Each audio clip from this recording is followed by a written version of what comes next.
Hey, Todd! Hey, how are ya? Last month, Todd, you're here. You're the problem solver, little buddy. Mike and Avery called Todd in to discuss 2 other sales. I see more. A fully completed season of Rust Valley Restorers disappeared without ever being released. Season 5 had already been filmed, officially announced, and scheduled for a 2024 premiere before it suddenly vanished with no trailer, no release date, and no explanation from the network. Fans were left wondering how an entire season of a successful show could simply disappear. But the real story may have had nothing to do with ratings or production problems. So what really happened behind the scenes of Rust Valley Restorers? And did the dismantling of Mike Hall's lifelong collection quietly end the show before viewers realized it was over? Join us as we uncover what really happened to Rust Valley Restorers and its missing 5th season. A rock blaster with 400 cars and nowhere left to put them. My name is Mike Hall, and over the last 50 years, against better judgment, I've managed to amass hundreds of classic cars. The show started with a news story about a man in the British Columbia interior who had spent 40 years filling his property with rusting cars and could not figure out how to stop. Mike Hall, known locally as Rasta Blasta, a nickname earned from his work as a rock blaster and slope stabilization contractor through his company Chimera Springs Rockworks, had been buying cars since his early 20s, but not in the organized way that a professional collector might approach the market, with budgets and spreadsheets and acquisition strategies. He had been buying them in ways that someone with a compulsion acquires things.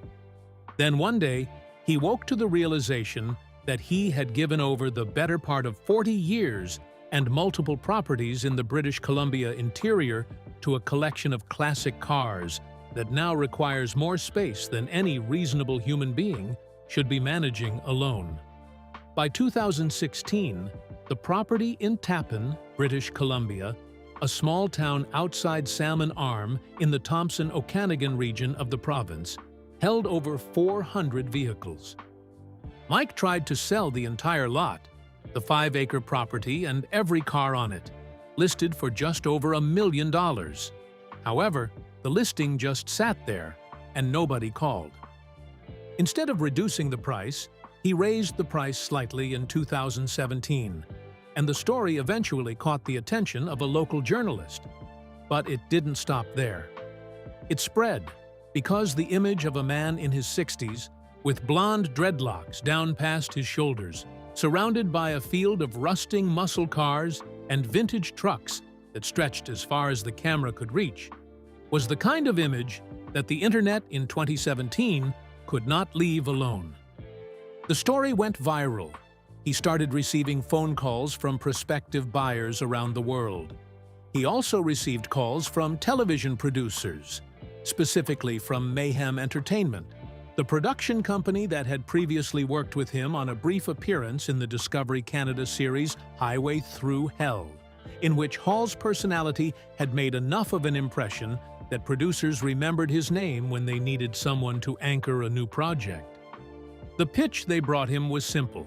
Instead of selling the cars as is, restore them, document the process, and sell them for more money than they could fetch as rust. Hall initially hesitated. He was a collector that had no background in professional restoration. The cars he had spent 4 decades accumulating had been acquired because he loved them, not because he planned to flip them. Turning his field of dreams into a television production was not the retirement he had imagined. He agreed anyway. He built a restoration workshop on his property in 3 days, assembled a team that included his son Connor and his friend Avery Schoaf, a master mechanic whose expertise compensated for Hall's relative inexperience as a restorer, and in December 2018, Rust Valley Restorers premiered on the History Channel in Canada. The show that nobody planned became the show that everybody watched. But the foundation it was built on, a man, a property, and 400 rusting cars, was always going to run out eventually. And how fast it ran out is the story of why the show is now effectively gone. the show that made money he never saw. Here is the financial reality underneath the television success that most viewers never had any reason to consider. Appearing on Rust Valley Restorers was not making Mike Hall rich. Not in the way most people assumed a successful multi-season television series would. In an open interview with Driving.ca in 2019, Mike revealed that being on the show had not improved his financial position in the way that made intuitive sense.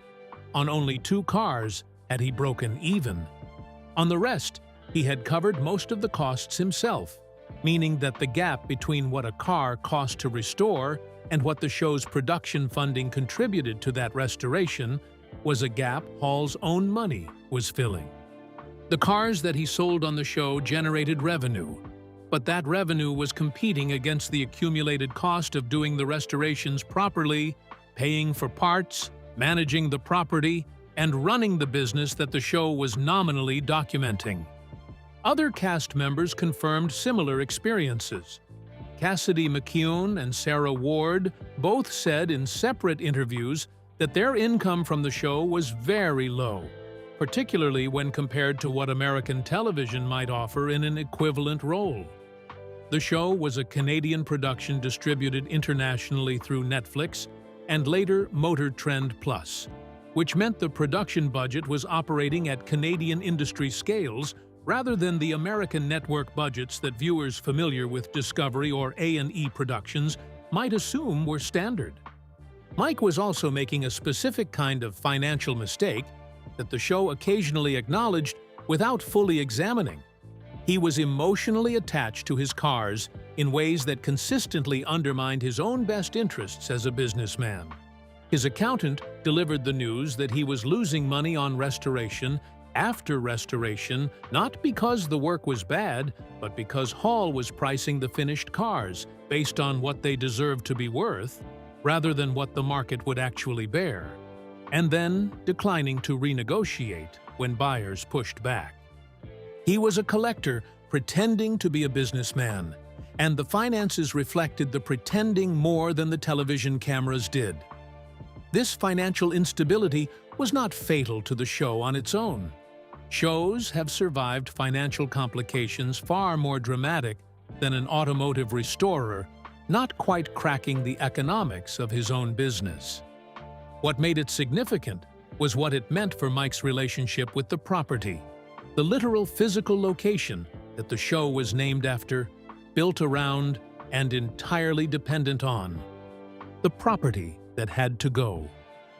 Here is the event that the show's future was always going to collide with, and that Season 4 documented more painfully than anyone involved had initially anticipated. In 2021, Mike sold the Tappan property, the land that held the collection, the restoration shop he had built in 3 days before the cameras arrived, the field that had made him viral in 2017, and turned a rock blaster's hobby into an international television show. He had bought the property 4 years earlier with the intention of managing his collection there, and then found himself in a situation where the property itself had to go. On October 2nd, 2021, an electric garage auctions event held at the Tappan property sold the majority of Mike's 562 vehicle collection in a single day. People came from across North America. Some flew in from Ontario just to witness the spectacle of the collection being broken up. Cars sold for anywhere from a couple of $100s to more than $10,000, depending on the model and condition. The sun set on what Hall had called his field of dreams, and when the auction concluded, the field was essentially empty. Mike had told himself he was going to keep 10 cars. He ended up keeping 50, which proves the specific kind of person he was. He could not let go completely. He never could. 50 rusting classics, as the distilled remnant of a 40-year obsession, is not a retired collector. It is a man who has accepted a compromise that satisfies neither his instinct to keep everything nor the reality that required him to let most of it go. The decision was driven partly by family pressure Connor had been trying to persuade his father to auction the collection for over a year before Mike agreed. Partly by the fact that regulatory pressure on his property had been building for years, local authorities had been scrutinizing the car-filled land, and new permit restrictions were threatening to force a decision anyway. And partly by something more personal that Mike articulated with a clarity that surprised people who had watched him spend 4 seasons resisting exactly this outcome. He told CBC News that he had watched friends die and their families had to deal with their problems afterward. He said he was going to leave his family enough problems as it was, and this was one he thought he should tidy up while he was still here.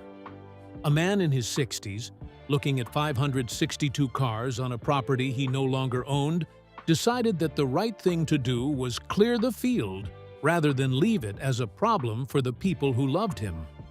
The show filmed all of it. The auction was featured in the final episode of Season 4, which aired in April 2022. It was one of the most emotionally honest pieces of television the show had produced, watching a man say goodbye to the physical manifestation of 40 years of obsession in the form of hundreds of strangers buying his cars, one by one, and driving them away forever. And then, Season 5 was ordered. The 5th season was made, and nobody has seen it. On June 7, 2023, Chorus Studios confirmed via press release that Rust Valley Restorers would return for a 5th season of 8 episodes, describing it as a top 5 program on History Canada and promising fresh adventures from Mike, Avery, and Connor. The announcement was specific enough to indicate production had already concluded.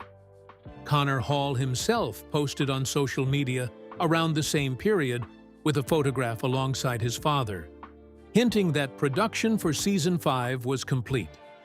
The cast knew they had made something. The network knew it had something to release. The confirmed premiere window was spring 2024. Spring 2024 came and went. As of September 2024, Season 5 had indeed become available, but quietly, without the Netflix platform presence that had made earlier seasons internationally accessible. It premiered on the History Channel in the United States in September 2024, available through the History app and live TV streaming services like Hulu. A Canadian production that had built its international audience through streaming platforms landed on a linear cable channel that most of the people who loved the show were not watching. The platform shift is not the only explanation for the season's low profile, but it is the most logistically significant one.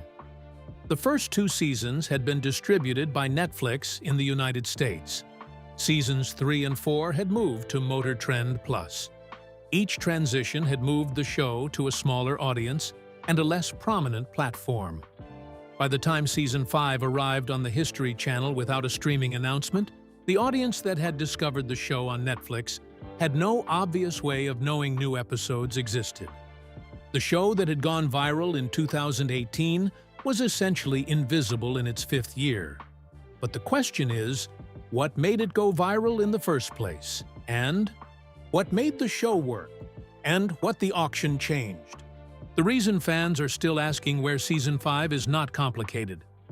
The show worked because Mike Hall, Avery Schoaf, and Connor Hall were exactly the people they appeared to be on screen, doing exactly the work the cameras showed, in a world that was genuinely theirs rather than constructed for the cameras. Mike was not a character. He was a rock blaster from British Columbia who happened to have blonde dreadlocks and 400 cars and a specific quality of obsessive, self-aware, slightly chaotic passion that the camera found irresistible. Producer Tyson Hepburn described him to interviewers as someone who sees potential in every car that everyone else would have sent to the crusher.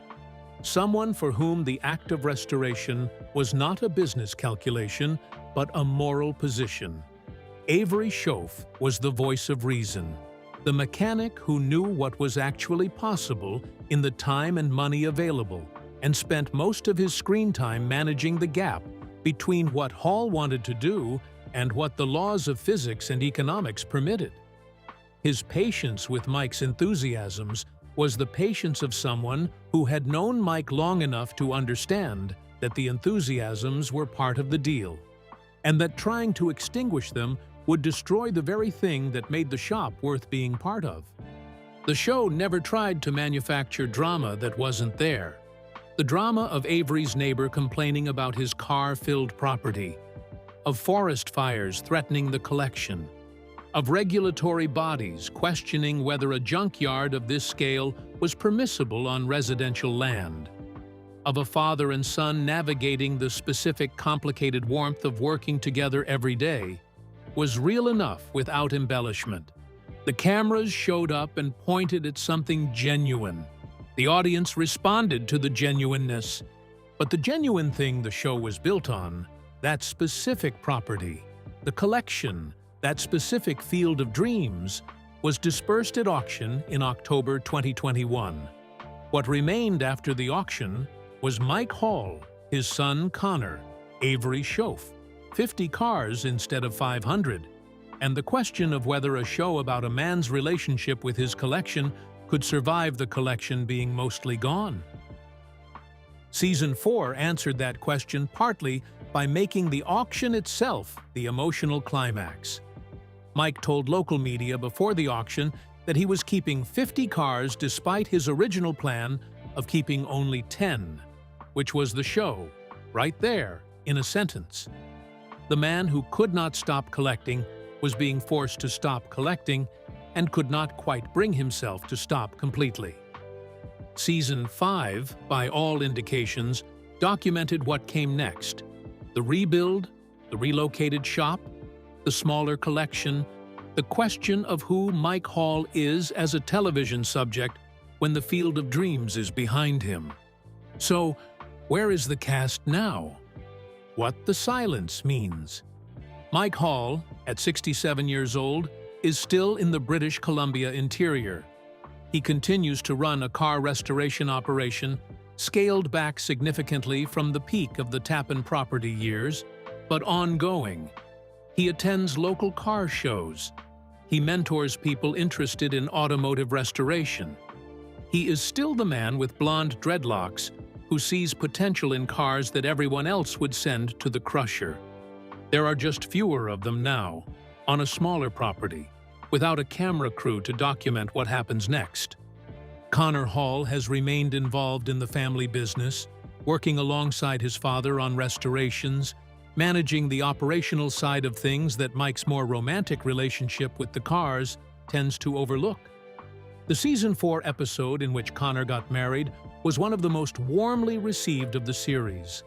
A glimpse of the life happening around and beneath the automotive content. The reason the cars matter in terms of what they represent for the family that has organized itself around them. Avery Schoaf has maintained his own restoration operation through his Wildman shop, the same shop that the show occasionally followed as a counterpoint to the Rust Bros storyline, and which generated its own subplot around neighbor complaints and local regulatory tensions. Avery's presence gave the show a second center of gravity that the Rust Bros storyline could orbit around, and his departure from the property-based world of the original collection did not require the same kind of visible reckoning that Hall's auction did. The rest of the extended cast, Cassidy McCune, Sarah Ward, Greg Preece, Rick Hammerston, have continued their various professional lives, none of which are directly dependent on the show's continuation. The cast was always more than the television production. They were people who existed before the cameras arrived and continued to exist after the cameras left. The show that began with a viral news story about a man who could not stop collecting and did not know what to do about it, concluded with that same man deliberately and publicly choosing to let most of it. Season 5 is not officially canceled. The History Channel has not issued a cancellation announcement. The show exists in the specific limbo of something that was made and distributed in a way that most of its audience cannot access, neither confirmed over nor confirmed continuing, sitting in the ambiguous territory where reality television shows tend to go when they have run the course of the story they were made to tell. Do you think Rust Valley Restorers could ever work again without the original collection that made it famous? And if Season 5 finally became widely available tomorrow, would you still watch it? Share your thoughts with us in the comments section. Remember to like, share, and subscribe for more. Also, click the next video showing on your screen. You will enjoy it.